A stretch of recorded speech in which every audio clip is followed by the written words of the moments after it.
වගේ ඔබට පුළුවන් උපරිමය කළා නම් ඒ ඇති. මේ අවුරුද්ද විශේෂයෙන්ම තමන්ට ආදරය කරන්න. self love කියන්නේ සාගරයක්.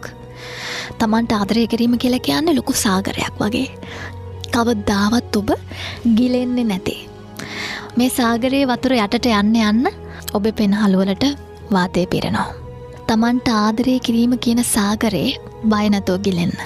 සතුටින් දියුණු වෙන්න. Good luck.